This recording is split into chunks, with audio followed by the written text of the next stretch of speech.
All right, so let's talk a little about the rings. I'm going to keep going for a little while because we have to catch up and have to get you all ready for the next exam. So let's talk about the rings. Well, the rings, of course, have been known since Galilean times because he was able to see them with his telescope. That, of course, was the 1600s. In the 1800s, still in the 1800s, there was no explanation for what those rings actually were made of or what their sort of structure was. James Clerk Maxwell was the same Maxwell that worked out Maxwell's equations for anybody interested in electrodynamics. Well, he was a mathematical physicist, and one of the things that he was interested in was the question of what was the structure and composition of the rings of Saturn. So he was able to prove that they actually can be solid, liquid, or gas. So they can't, when I say not solid, I mean they can't be a single solid ring like a CD spinning around or a growing ring or something. They also can't be liquid, they can't be gas. So the deduction then is that the only thing left is that they're actually composed of trillions of small objects, probably snowball-sized objects that are independently orbiting around Saturn.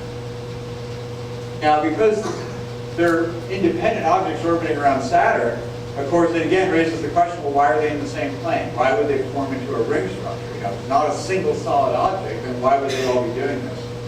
We'll get to that in a moment.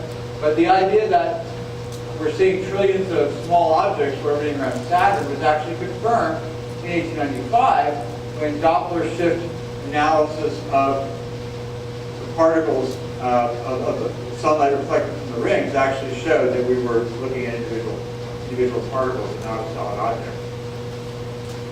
The albedo, which again is this fraction of light reflected back into space for the rings of Saturn, is about 0.8. That's the highest we've seen for any albedo so far. Even the albedo of Venus with its clouds was about 0.7. Okay, so here we're seeing 0.8 reflecting an icy composition. Reflecting an icy composition. That's unintended there. An icy composition. The radius of the rings goes out a couple of planetary radii, out about 100,000 kilometers. But even though the radius of the rings is around 100,000 kilometers, their thickness is only 20 to 30 meters, making them, relatively speaking, thinner than paper. If you consider the dimensions of a sheet of paper, you know, at that scale, they're actually thinner than a sheet of paper. So there's got to be some profound effect going on here that would enforce that. It can't just be coincidence. You're not, when you have trillions of particles orbiting, there's no way you could possibly, you know, just coincidentally get them to be in the same very thin layer. So we think that this thinness is partly maintained by particle-particle collisions, but also by interactions with Saturn's moons. I already mentioned the idea of shepherd satellites. There's that, but there's also many other satellites which are participating in types of orbital resonance interactions with the orbiting snowballs, and that actually brings us into a discussion of the gaps in the ring structure, where those gaps come from. All right, so the rings themselves, we think, are composed of trillions of individual, small, you know, fist-sized, dirty snowballs, basically, with ice and rock. Why are they there? Well, there's a distance known as the Roche limit, within which the self-gravity of an object that's held together by its own gravity will be overwhelmed by this tidal effect. Now remember, we understand how the tidal effect works. The tidal effect is based on the idea that at some distance from Saturn, if you're at a distance from Saturn, there's going to be a stronger force of attraction to Saturn on the side of the object that's facing Saturn than on the side that's farther away, right? There's a little bit of a difference in the amount of gravitational attraction over the size of the body itself. That's the tidal force. When we reach this particular radius called the Roche limit, that stretching tidal force is actually stronger than the self-gravity holding the object together. So a moon that's held together by its own self-gravity, were it to cross this Roche limit, it would be ripped apart. We think the moons out there have a very icy composition, so if an icy moon were to fall within this Roche limit, it would get completely destroyed, and you'd have a source of particles which could then form part of the ring. Okay, so here's a satellite coming in, held together with its own self-gravity, approaching the Roche limit, and then it breaks up into lots of particles which can then form bring particles. If we look at all of the gas giant planets, we see that the Roche limit relative to the planetary radius is always around 2.5 planetary radii out. And we actually see rings around all of the outer planets, but the most dramatic set of rings is around Saturn. And in fact, all the rings of Saturn are inside that Roche limit. So that's consistent with this hypothesis that this tidal effect has something to do with the structure of the rings. All right, so we've seen gaps in the ring structure. There's actually other things, other kinds of structure too. There's spiral grooves, like an old style record. You know, the vinyl records are actually becoming more popular again. They have grooves cut in them, you know, upon which rides a little needle, and the vibration goes to the needle, and that can amplify. Well, we think that, you know, we can actually see spiral sorts of grooves running through the rings of Saturn. We also see really bizarre things like rings that are braided together. We also see the Shepherd satellites I mentioned, and even spokes that kind of move out from Saturn, and just like spokes would do, which seem to exist for a little while and then they dissipate. So here's an example of the F ring. Now the F ring, just to remind you, is the outermost ring around Saturn. It's a very thin ring, the outermost ring around Saturn, and it's braided. It's the ring that has this braided, weird, twisted structure when we look at it close up. We can't see this kind of detail from Earth, but we can see it with passing spacecraft. So the F ring is braided. This is the F ring again. But now you can see that there's actually moons associated with the F ring. And here's a nice little YouTube movie that shows actual real-time motion of the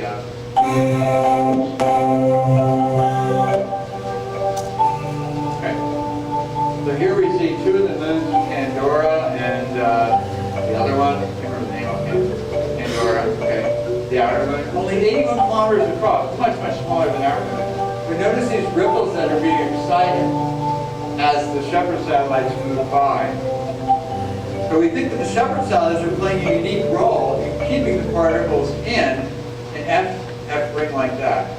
So again, we see these funny density waves following the satellite around here. Okay? All right, so here's the mechanism whereby we think this is actually accomplished. If we start off with a ring like the F ring here, and we suppose that maybe there's collisions between particles, so maybe one of these snowball-sized particles somehow moves away from the ring just because of a random collision with another ring particle. That can certainly happen. Probably happens all the time. In fact, Geico is probably going to cover this. They can cover everything. There's probably going to be ring insurance for collisions that happen out there pretty soon. But if a stray particle were to gain a little bit of energy, then what happens is it starts to move out to a larger orbital distance away from Saturn.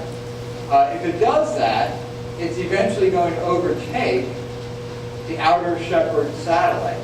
And when we have an overtaking type collision, what ends up happening in a collision like that is that the stray ring particle actually starts to lose a little energy to the outer Shepherd satellite and therefore falls back in. Conversely, if one of these particles loses energy and falls in, it gets caught up to by the inner Shepherd satellite, and because this is a catching up kind of collision, it tends to give energy to that ring particle and gently move it back into the ring again. So we have this kind of shepherding motion, if you will, where these inner and outer moons are gently herding the particles back into that particular ring. Okay, so I'm going to end here, but I just want to make the final point before we move on.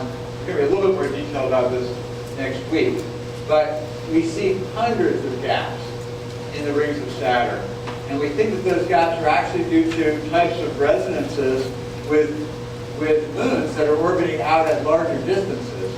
And just in a nutshell, for example, if we look at the Cassini division, we think that there's an orbital resonance there, so that the particles, any particles in the Cassini division, for every 2 times that they orbit, there's one orbit of this outer moon Mimas. And so what happens is that if you have any particles in the Cassini division, for every 2 orbits they line up with Mimas, and receive a little gravitational tug that tends to clear them out of that gap zone. So we think all these gaps that we're seeing represent areas where there's some kind of an integer relationship with the orbital period of a moon, and that causes a periodic tugging force that tends to clear out that gap. And the strongest ones are the ones that have the smallest integer ratio. So anyway, we'll finish this on Tuesday and then do an exam review for the exam next Thursday.